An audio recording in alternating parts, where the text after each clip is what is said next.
একটা ইমানদারের জীবনে বন্ধু কারা কারা হতে পারে? আল্লাহ যে পরামর্শ দিয়েছেন এর চাইতে উত্তম পরামর্শ আর কারো থাকতে পারে? আসতে বলবেন, থাকতে পারে? উত্তম পরামর্শদাতা তিনি কে? উত্তম অভিভাবক তিনি কে? আমাকে সবচেয়ে বেশি আদর করেন কে? আমাকে সবচেয়ে বেশি মহব্বত করেন কে? আমাকে সবচেয়ে বেশি কাছে টানেন কে? আমাকে সবচেয়ে বেশি মহব্বত করে জান্নাত দেওয়ার জন্য চেষ্টায় থাকেন কে? সবার কাছে অনুরোধ, আমার চ্যানেলটি দয়া করে সাবস্ক্রাইব করবেন। কেহই সাবস্ক্রাইব না করে যাবেন না, প্লিজ সাবস্ক্রাইব করুন। আমি যাই 1 পা, আল্লাহ আসেন 10 পা।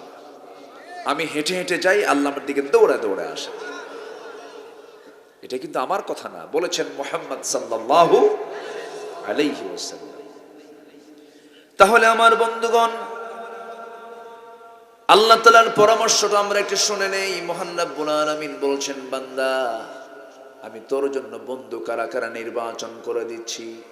এই বন্ধুগুলোর বাইরে তুই যে বন্ধুত্ব তৈরি করবি, এই বন্ধুত্ব তোর টিকবে না, জান্নাতের সহায়ক হবে না। সেই বন্ধু কারা কারা? আল্লাহ রাব্বুল আলামিন বলছেন, তোমাদের বন্ধু হবে মোটেই পৃথিবীতে 3 জন। 3 জনের বাইরে কোনো বন্ধু তৈরি হতে পারে না। ইন্নামা ওয়ালিয়ুকুমুল্লাহু ওয়া রাসূলুহু ওয়াল্লাযীনা আমানুল্লাযীনা ইউকিমুনাস সালাহ ওয়া ইউতুনাস যাকাতা ওয়া হুম রাকিউন। ومن يتول الله ورسوله والذين آمنوا فإن حزب الله هم الغالبون। জোরে বলুন আল্লাহু আকবার। নিঃসন্দেহে তোমাদের জীবনে 1 নম্বর বন্ধু কেউ হবেন। 1 নম্বর বন্ধু তিনি হবেন যিনি আমার রব, যিনি আমাকে চালান, যিনি আমাকে সমস্ত কিছু দেখেন, শোনেন, বোঝেন, যার হাতে আমার প্রাণ তিনি আমার কে? আল্লাহ তাআলা। সে আল্লাহ আমাকে দেখেন, যে আল্লাহর হাতে আমার প্রাণ তিনি তো আমার 1 নম্বর বন্ধু হবেন। আমরা আলমে আরওয়াহে ছিলাম, রূহের জগতে ছিলাম। রূহের জগতে আমাকে দেখেছেন কে? আসতে বলবেন না কে? রূহের জগৎ থেকে যখন ফয়সালা হয়ে গেছে, মহান রব্বুল আলামিন মার পেটে পাঠিয়ে দিলেন। মার পেটে থাকলাম আমি। সেই মার পেটের ভিতরে আল্লাহ রাব্বুল আলামিন আমাকে তিলে তিলে বড় করলেন। প্রথমে ছিল জমাট রক্ত, গোশতের টুকরা হলো, আজমা হলো, ফাকাসাউনাল ইদামা লাহমা হলো, চামড়া দিয়ে প্যাকেট করে মার পেটের মধ্যে আল্লাহ রাব্বুল আলামিন 10 মাস পর্যন্ত রেখে দিলেন। এখন তারা 10 মাস থাকা লাগে না, 6 মাসেই বের হয়ে আসে। এখন মার পেটও আন্দোলন করে, দেরি টেরি করবো না, তাড়াতাড়ি সিজার করে বের করো। সেই মার পেটের ভিতরে আল্লাহ রাব্বুল আলামিন আমাকে 6 মাসই ম্যাচিউর করে দিয়েছেন। 30 শাহরা, একটানা 30 মাস আমি মাকে কষ্ট দিয়েছি। আমার মা আমার জন্য একটানা 30 মাস কষ্ট স্বীকার করেছেন। 30 শাহরার কথা কোরআনে আসছে। এর মধ্যে একটানা 2 বছর দুগ্ধ পান করিয়েছেন। 24 মাস গেল, 30 মাসের ভিতরে আর থাকলো কয় মাস? 6 মাস। ন্যূনতম সন্তান মার পেটের ভিতরে 6 মাসে ম্যাচিউর হয়ে যায়। আল্লাহ রাব্বুল আলামিন সেই মার পেটের ভিতরে কি কি প্রয়োজন সব আয়োজন তিনি সম্পূর্ণ করে দিয়েছেন। দুনিয়াতে এসে খাবারটা খাওয়া সহজ, কিন্তু মার পেটে তো খাবার খাওয়া কঠিন। ওই কঠিন জায়গায় আল্লাহ রাব্বুল আলামিন তিলি তিলি আমাকে যা প্রয়োজন সব খাবারগুলো যোগান দিয়ে দিয়েছেন। মুখ দিয়ে খেতে পারবো না, ব্যবস্থা করে দিয়েছেন। তার লাগিয়ে দিয়েছেন, মার তারের সঙ্গে জোড়া লাগায় দিয়েছেন। এত সুন্দর করে মানুষ করলেন, কি নিখুঁত করে আল্লাহ রাব্বুল আলামিন বলছেন, বান্দারে তোর মাথা থেকে পা পর্যন্ত তাকায় দেখ, তুই কারে বন্ধু বানাস, তুই কোন বন্ধু খুঁজিস? আমি তোকে এত সুন্দর করে বানালাম। আল্লাহ বান্দাকে প্রশ্ন করে বলছেন, আলাম নাজআল লাহু আইনাইনি ওয়া লিসানাহু ওয়া শাফাতাইনি ওয়া হাদাইনাহুন নাজদাইন ফালাকতাহামাল আকাবাতা ওয়া মা أدراك ما العقبة فك رقبة أو إطعام في يوم ذي مسغبة জোরে বলুন আল্লাহু আকবার। বান্দার আমি তোর টানা টানা দুইটা চক্ষু দিয়েছি, এই চোখটাকে ঠিক রাখার জন্য সুন্দর ব্যবস্থাপনাও করে দিয়েছি। এই ঝুলায় মলিন জমিনে চলাফেরা করতে যাবি, তোর চোখের মধ্যে ধুলা ঢুকবে, আমি আল্লাহ পানির ব্যবস্থা করে দিয়েছি।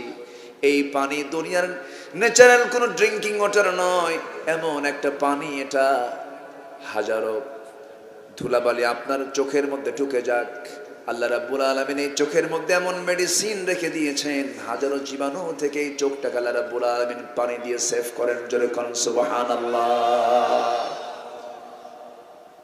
এই চোখের পিছনে লক্ষ লক্ষ তার রেখে দিয়েছেন। আমি তো মনে করি এক কথাই বলবো, আমি এক রাত যেহেতু পেয়েছি, কোনো দিকে লম্বা করে কথা বলার কোনো সুযোগ নাই। আমার কাছে মাঝে মাঝে মনে হয় এই চোখ কান নাক, এই নাক এই চোখ আর এই কানটা মনে হয় আমার কাছে পদ্মা মেঘনা যমুনা যত বড় তার চাইতে বেশি বড়। যেরকম সুবহানাল্লাহ। কে দিয়েছেন? অবদানটা কার? আল্লাহর অবদান। যে আল্লাহ তাআলা আমার সব ব্যবস্থা করে দিলেন, যে আল্লাহর হাতে আমার প্রাণ, তিনি আমার বন্ধু হবেন না তো কি বন্ধু হবেন? এই জন্য দিন শেষে বন্ধু আমার কেউ না, আল্লাহকেই খুঁজে বের করতে হবে। তিনি আমার বন্ধু, তিনি আমার একমাত্র অভিভাবক, তিনি আমার একমাত্র গাইড, যিনি আমাকে খাওয়ান, যিনি আমাকে পড়ান। হয়তো বলবেন আল্লাহ আপনাকে কেমন, আল্লাহ আমাকে কেমন করে খাওয়ায়, আমি না খাইলে আল্লাহ আমারে খাওয়াবে কেমনে? মানুষ খাবার যখন মুখের মধ্যে নেয়, নাক দিয়েও খাবার নেয়, মুখ দিয়েও খাবার নেয়। নাকের খাবার বেশি জরুরি না মুখের খাবার বেশি জরুরি? বলেন কিসের খাবার বেশি জরুরি? নাকেরটা। নাকেরটা কি? অক্সিজেন। ভাত 3 দিন পাইলাম না বাঁচবো, অক্সিজেন 3 মিনিট নাই। বলেন তাহলে আল্লাহ কি খাওয়ান না? যে বলে আল্লাহ খাওয়ান কেমনে, নাকটা চিপে ধরবে। এই যে সূর্যের তাপ দিচ্ছেন কোটি কোটি বছর ধরে, এই সূর্য তাপ দিয়ে যাচ্ছে। আল্লাহ রাব্বুল আলামিন বলছেন বান্দারা আমার পরিচয় তুই জানার চেষ্টা কর। তাবারাকাল্লাযী জাআলা ফিস সামাই বুরুজান ওয়া জাআলা ফীহা সিরাজান ওয়া কমারান মুনীরা। অতীব বরকতময় সেই মহান প্রভু, যিনি আকাশে অসংখ্য বুরুজ তিনি সেট করেছেন, তাতে রেখে দিয়েছেন প্রদীপ্ত একটা সূর্য, যে আলোটা এমন সুন্দর করে ছড়িয়ে দেয় গোটা দুনিয়াকে আলোকিত করার জন্য। আল্লাহ তাআলা কয়টা লাইট দিয়েছেন? আজ তোর কয়টা লাইট দিয়েছেন? একটা মাত্র লাইট, এক লাইটে গোটা পৃথিবী আলোকিত হয়ে যায়। আল্লাহ রাব্বুল আলামিন বলছেন বান্দারে, সূর্যের তাপটা আমি যদি না দিতাম, কোনদিন তো সূর্য কখনো একটা দিনের জন্য, একটা সেকেন্ডের জন্য আমি আল্লাহ তোর জন্য বন্ধ রাখি নাই। বান্দা সব দিয়ে দিয়েছি তোর জন্য, রাতের চাঁদ দিয়ে দিয়েছি, দিনের সূর্য দিয়েছি। আল্লাহ কত বড়, কত মহান, আল্লাহ যে কত বড়, একটা সৃষ্টির দিকে তাকালেই টের পাওয়া যায়। আল্লাহ জিকির করতে বলেছেন, ফিকিরও করতে বলেছেন। শুধু জিকির করলে হবে না, শুধু ফিকির করলে হবে না, জিকিরও করতে হবে, ফিকিরও করতে হবে। الذين يذكرون الله قياما وقعودا وعلى جنوبهم, এরপরে ويتفكرون في خلق السماوات والارض, যারা জিকির করবে, যারা ফিকির করবে, আসমানের দিকে তাকাবে, এক পলকে তাকায়া একটু গভীর গবেষণায় চলে যাবে। আল্লাহ তুমি কত মহান, কি বিশাল আকাশ তুমি বানিয়ে দিয়েছো। আমরা যেখানে বসে আছি, রাতের বেলা যদি একটু আকাশের দিকে তাকাই, মিটি মিটি করে জোনাকির মতো আমরা কিছু দেখতে পাই, তারকা। এই তারকা কি মোটেই কি জোনাকির মতো না, তার চাইতে বড়? শুধু বড় না, অনেক বড়। শুধু বড় না, অনেক বড়, অনেক বড়। এই বিশাল সৌর জগৎ, বিশাল সমুদ্র জগৎ, বিশাল স্থল জগৎ, সব আল্লাহ নিজের হাতে নিয়ন্ত্রণ করেন, সব কিছু তিনি দেখেন। জেনে আশ্চর্য হবেন, সমুদ্র জগতের একটা বড় প্রাণী, যেটা স্থলভাগের এবং জলভাগের মধ্যে সবচেয়ে বড় প্রাণী আছে, একটা তিমি মাছ, নীল তিমি। যার হার্টের ওজন হলো 700 কেজি। কেউ তো সুবহানাল্লাহ কইলেন না। হার্টের ওজন কয় কেজি? 700 কেজির হার্টের ওজন। হার্টের ওজন যদি 700 কেজি হয়, এই হার্টটা কত বড়, ওই প্রাণীটা কত বড়, 120 টন ওজনের একটা প্রাণী। বড় বড় বড় বড় জাহাজকে সে আটকে ফেলতে পারে তার পিছনের অংশ দিয়া। 1700 হর্স পাওয়ার, এত গায়ে তার শক্তি। যদি তার হার্টের ওজনটা এমন হয়, তার খাদ্যের প্রয়োজন কেমন? নীল তিমি তার বাচ্চাকে প্রত্যেক দিন সকাল বিকাল 50 থেকে 60 মণ দুধ খাওয়ায়। কে চালান? এই হার্টের এই 600 কেজি 700 কেজি ওজনের যে হার্ট, এটা হৃদস্পন্দন হয় প্রত্যেক মিনিটে 8 থেকে 10 বার। এই যে 8 থেকে 10 বার যে হৃদস্পন্দন হয়, একটা আওয়াজ হয়, এই হৃদস্পন্দনের আওয়াজটা 3 থেকে 4 মাইল দূর থেকে এই মেশিনের আওয়াজ শোনা যায়। যেরকম সুবহানাল্লাহ। এই মাছগুলোকে কে চালান? কে খাওয়ান? আসতে বলবেন না, কে খাওয়ান? আবার ছোট্ট প্রাণী, ছোট্ট ছোট্ট প্রাণী পিঁপড়া, ওই পিঁপড়ার মধ্যে ঘ্রাণ শক্তি দিয়েছেন কে? আসতে বলবেন না, কে দিয়েছেন? আমার আপনার নাকের ঘ্রাণ বেশি না পিঁপড়ার নাকের ঘ্রাণ বেশি? পিঁপড়ার নাক দেখতে কেমন কন? হ্যাঁ, কত বড় নাক!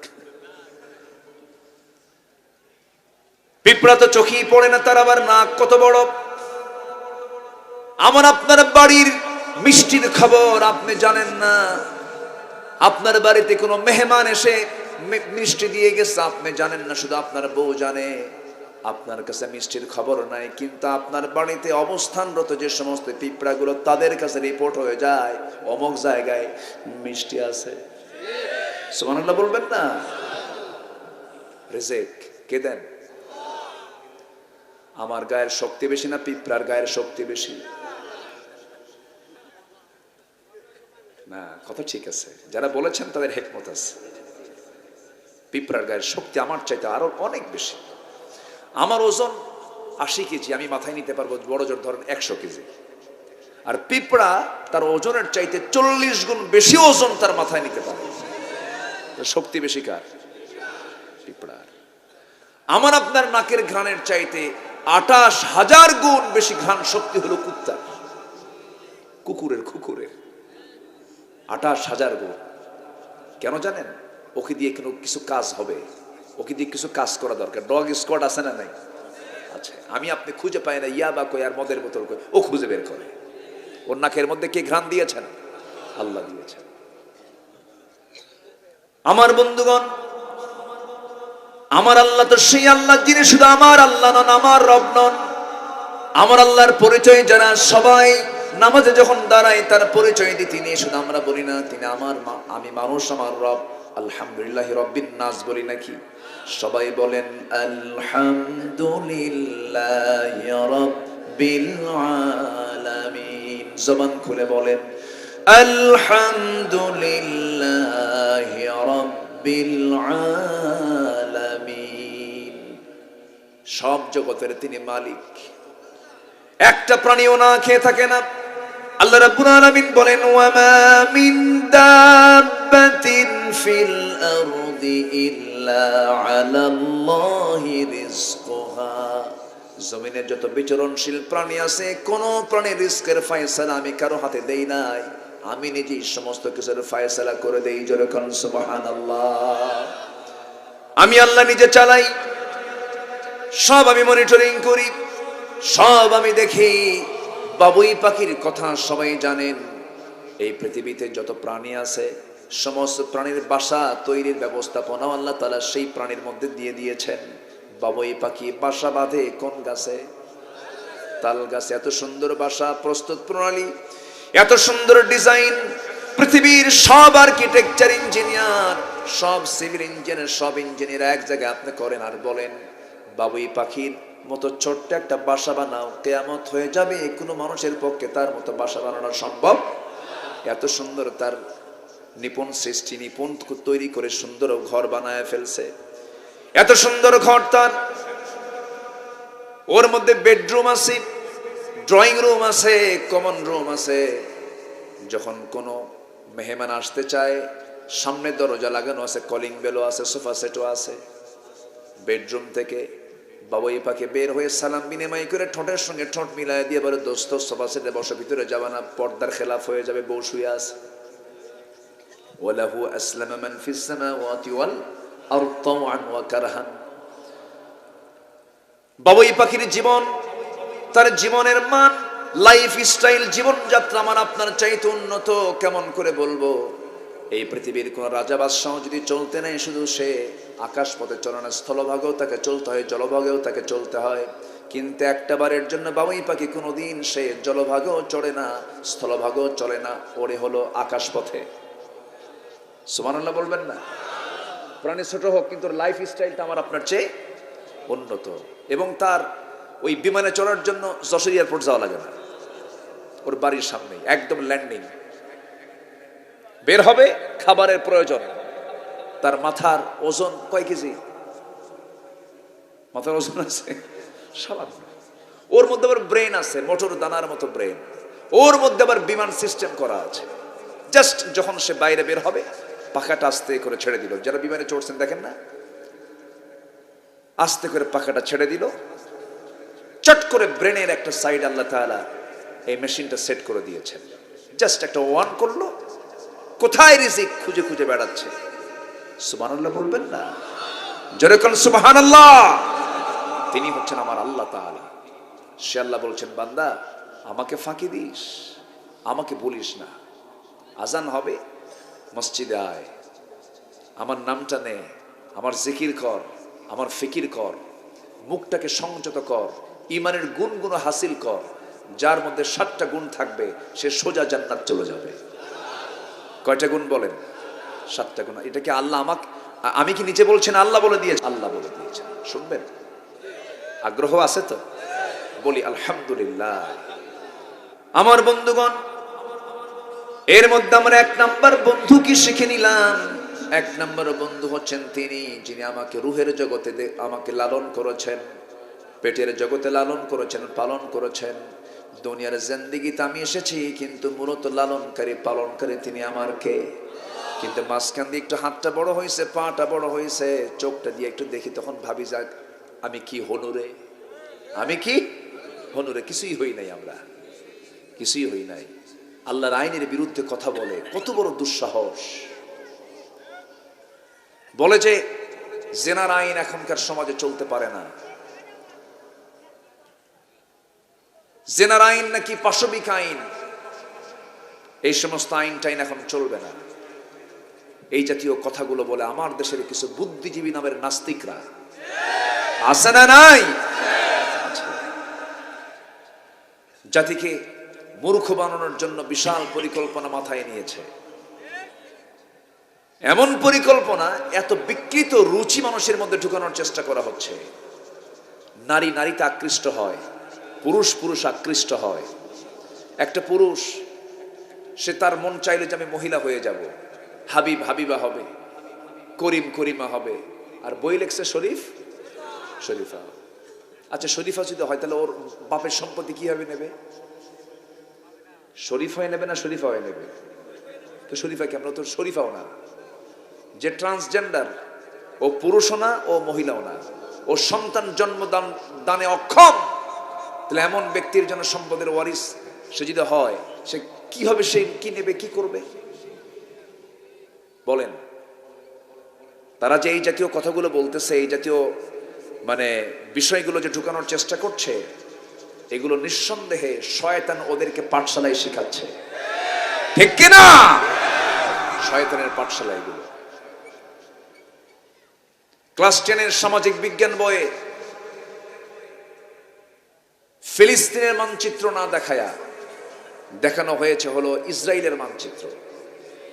জোরে বলেন নাউজুবিল্লাহ। আমার ইসরায়েল বন্ধু না ফিলিস্তিন বন্ধু? বলেন কে বন্ধু আমার? ফিলিস্তিন হচ্ছে আমার বন্ধু। ইসরায়েল বৈধ না অবৈধ? অবৈধ মানচিত্র আমার দেশের শিক্ষা সিলেবাসে কেন? কেন? এখান থেকে প্রমাণ হয় আমার দেশে কিছু ইহুদি খ্রিস্টানদের 5টা গোলাম আছে। ওই সমস্ত বাতিল নাস্তিকদের মোকাবেলা করার দরকার আছে না নাই? রাজি আছেন কারা কারা? হাত উঁচু করে দেখান মুসলমান।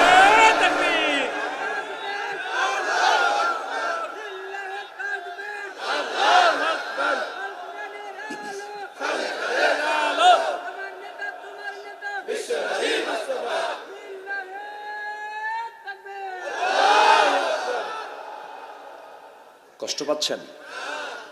আলোচনা চালাই, জোরে বলি ইনশাআল্লাহ। আমার দেশ সম্ভাবনাময় একটা বিশাল দেশ, বিশাল সম্ভাবনার দ্বার উন্মুক্ত হয়ে যেত, কিন্তু আমার দেশকে ধ্বংস করার জন্য উঠে পড়ে লেগেছে কিছু বদমাইশরা। ঠিক কিনা বলেন? যে দেশের মানুষ আজান শুনে ঘুম থেকে ওঠে, 4.5 লক্ষ মসজিদের দেশ বাংলাদেশ, অসংখ্য আলেম হাফেজের দেশ বাংলাদেশ, এই দেশে কিছু ভূত চেপেছে কিছু নাস্তিকদের, আছে না নাই?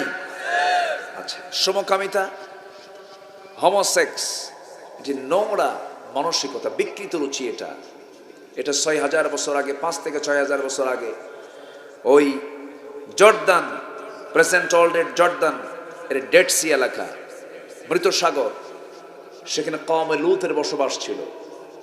ওরা এই সমকামিতাকে প্রমোট করেছে, এই সমকামিতাকে তারা বেছে নিয়েছিল। আল্লাহ তাদেরকে গজব দিয়া মাটিতে গেড়ে দিয়ে শেষ করে দিয়েছেন। এই সমকামিতা বিশ্বের অনেক দেশে রাষ্ট্রীয়ভাবে আইন আকারে তারা পাশ করেছে। ইভেন ভারতেও তারা চেষ্টা চালাচ্ছে। আমার দেশেও কিছু সমকামিতার ধ্বজাধরীরা তারা এগুলোকে প্রমোট করার চেষ্টা করছে, আছে না নাই? আছে। সম্মানিত ভাইয়েরা, আবার দেখবেন মুসলমান না কিন্তু কমন সেন্স যাদের আছে, যেরকম ব্রিটেনের প্রধানমন্ত্রী ঋষি সুনাক, তিনি বলেছেন a man is a man, A women is a women, that's just a common sense. Rishi Sunak বলতেছে যে একটা পুরুষ একটা পুরুষ, একটা নারী একটা নারী, এটা বোঝার জন্য বুদ্ধিজীবী হওয়া লাগে না, কমন সেন্সটাই যথেষ্ট, কমন সেন্স যথেষ্ট। সম্মানিত ভাইয়েরা, অনেক কথা সব দিক থেকে একটু একটু করে বলতেছি আমি। আল্লাহর আইনের বিকল্প কোনো পথে কি শান্তি হতে পারে? আসতে বলবেন, শান্তি হতে পারে? আল্লাহকে ছাড়া বান্দা চললে সেই পথে কি কোনোদিন শান্তি হবে? হবে হবে শান্তি হবে কার পথে? আসতে বলুন, কার পথে? কার দেখানো পথে? আল্লাহর দেখানো পথে। দেখলাম তো আমরা 53 বছর 54 বছর স্বাধীন হলো দেশ, দেশকে এগিয়ে দিয়েছে কৃষকরা, দেশকে এগিয়ে দিয়েছে শ্রমিকরা, দেশকে এগিয়ে দিয়েছে প্রবাসীরা, সবাই অশিক্ষিত, অথচ দেশকে তারা আগায় দিলেন। কৃষক, শ্রমিক, প্রবাসী সবাই দেশকে আগায় দিল, কিন্তু দেশকে পিছায় দিচ্ছে কারা? শিক্ষিত নামের কলম চোরেরা, যারা আল্লাহর আইনকে মানে না, রাসূলের আদর্শকে মানে না, ওই সমস্ত শিক্ষিত কলম চোরেরাই দেশের টাকা পাচার করছে বাইরে। সব দেখা শেষ, আগামীর দেশ আমরা দেখতে চাই কোরআনের দেশ, ঠিক আছে না? জোরে বলি ইনশাআল্লাহ। কিন্তু বন্ধু বানাতে হবে কাকে? আল্লাহকে। এক জায়গায় না সব জায়গায়? সব সময় কার নাম? খেতে কার নাম? বসতে কার নাম? উঠতে কার নাম? শয়নে, স্বপনে, চিন্তায়, মননে, মদ খেতে। মদ আছে না নাই আমার দেশে? মদের দোকান, চুয়াডাঙ্গায় কোম্পানি, দর্শনায় মদের ফ্যাক্টরি, আলহামদুলিল্লাহ। হ্যাঁ, নাউজুবিল্লাহ কইছে। আপনাদের ভাষাগুলো খুব মজার পাই আমি, আপনাদের ভাষাগুলো খুব সুন্দর, আলহামদুলিল্লাহ। এত সুন্দর ভাষা কিন্তু পৃথিবীর কোথাও পাবেন না। যেখান থেকে বাংলা উৎপত্তি হয়েছে, নদিয়াও এত সুন্দর ভাষা হয় না। যে ভাষা ঝিনাইদহ, যশোর, মেহেরপুর, চুয়াডাঙ্গা, এই ভাষাগুলো খুবই মিষ্টি ভাষা। বলি আলহামদুলিল্লাহ। ভয় পাই আপনাদের সামনে কথা বলতে, কারণ আমার ভাষার চাইতে আপনাদের ভাষা সুন্দর, খুব মিষ্টি ভাষায় কথা বলেন আপনারা। যে আমি চেষ্টা করি, কিন্তু আপনার মতো পারবো না আমি, কারণ আপনার মা থেকেই ভালোবাসা নিয়ে আসছেন। আলহামদুলিল্লাহ। বলুন তো, আপনাদের কথার মধ্যে কি মানে কোন হরফের কোনো পরিবর্তন আছে? আপনি নোয়াখালী যান, একটা হরফই পাবেন না, প নাই। ওরা পানি বলতে পারে না, পানি হানি হয় না। রংপুরে র শব্দই নাই, বাড়ি কোথায়? অংপুর। রাজশাহীতে স পাবেনই না, ওরা সবসময় স বলে। সালাম দিতে পারে না, আসসালামু আলাইকুম হয় না। সিরাজগঞ্জ যমুনার তীরের মানুষ দুন্ত স বলতে পারে না, ওরা বলে হিরাজগঞ্জ। সিরাজগঞ্জটা বলতে পারে না, নিজের জেলার নামটা হয় না। তাহলে রংপুরে র নাই, সিরাজগঞ্জে দুন্ত স নাই, নোয়াখালী প নাই, ভাষায় আউট।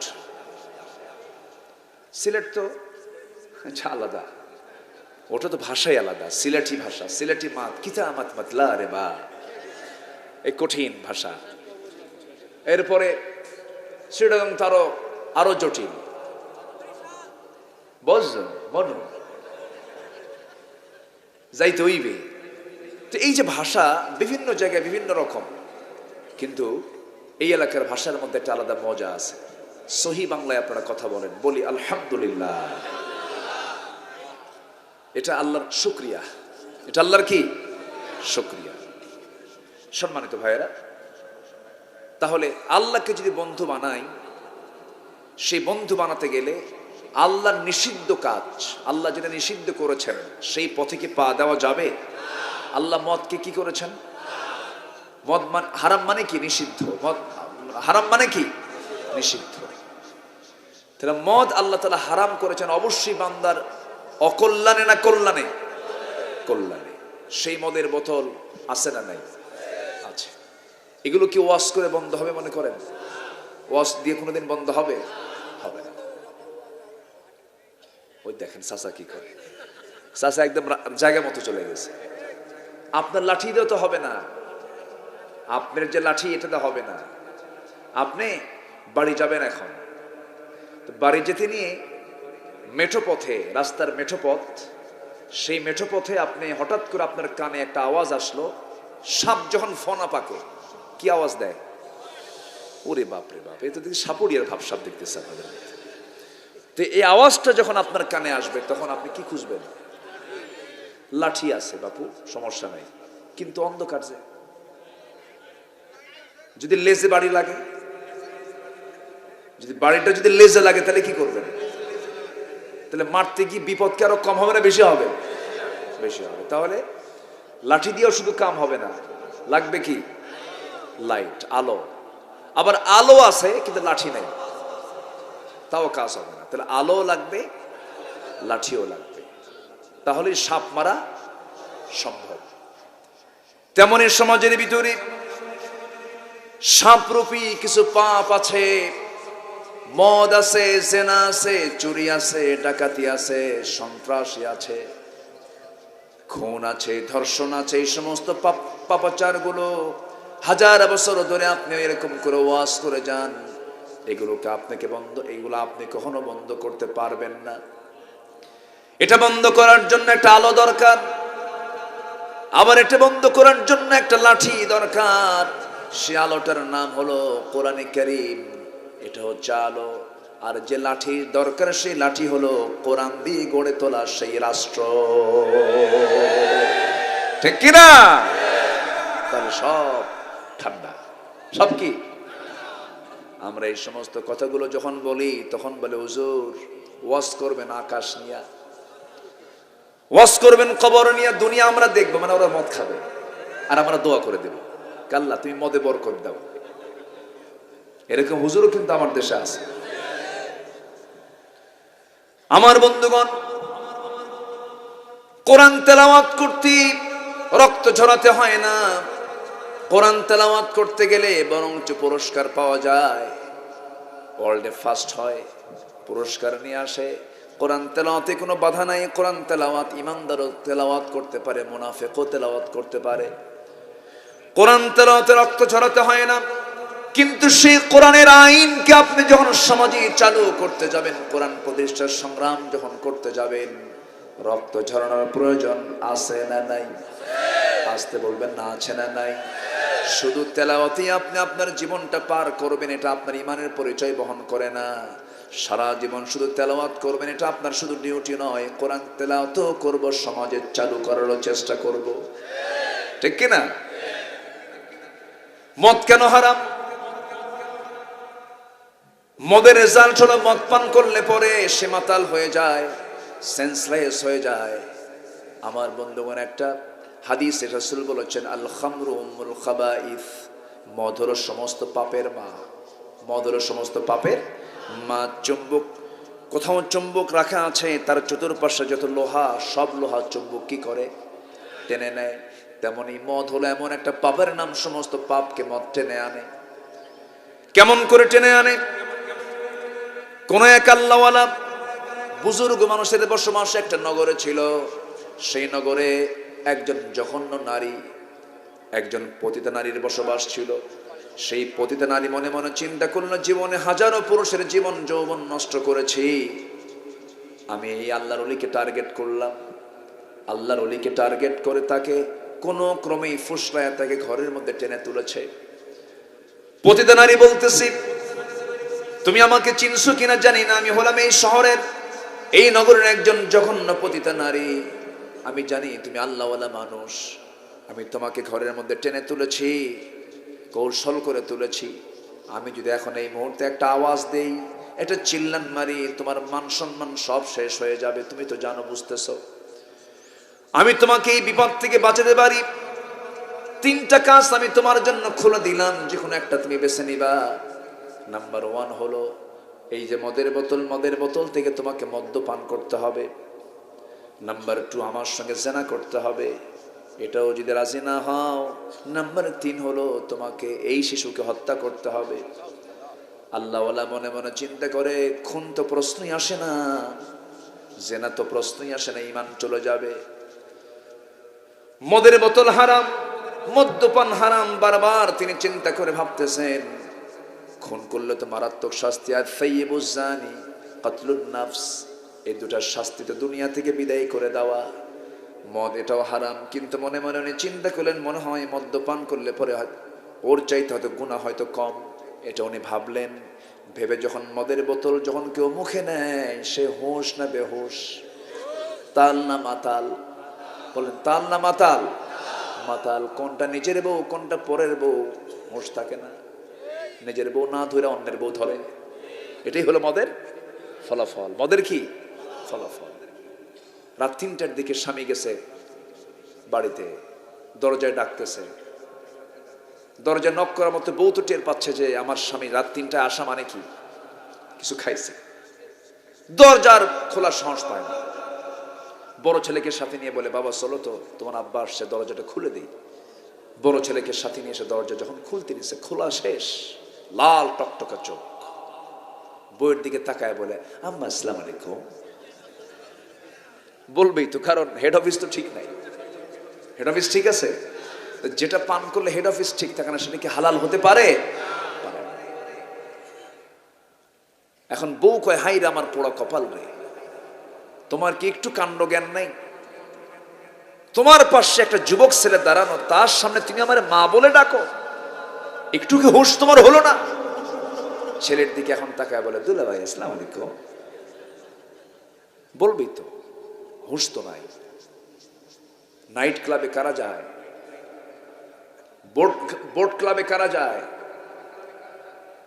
নাইট ক্লাবে কোনো আলেমকে খুঁজে পাবেন না, মদের বোতল নিয়ে কোনো মুফতিকে খুঁজে পাবেন না।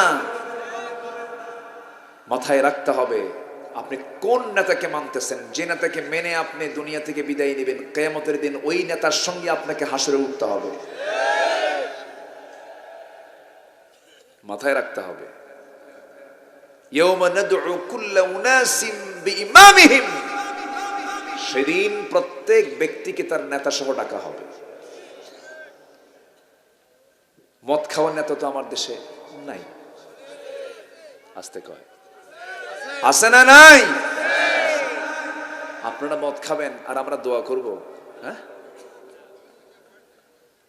বুকের তাজা প্রাণ ঢেলে দেব, বাতিল শক্তির কাছে আমরা মাথা নত করব না। এরকম রেকর্ড আমার দেশে আছে না নাই? আছে না নাই? বহু অফার এসেছিল পাখির জীবনে।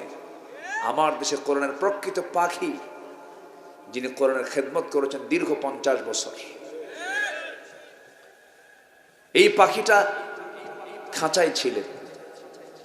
আল্লাহ তাআলা তাকে খাঁচা থেকে মুক্ত করে তার কাছে তুলে নিয়েছেন,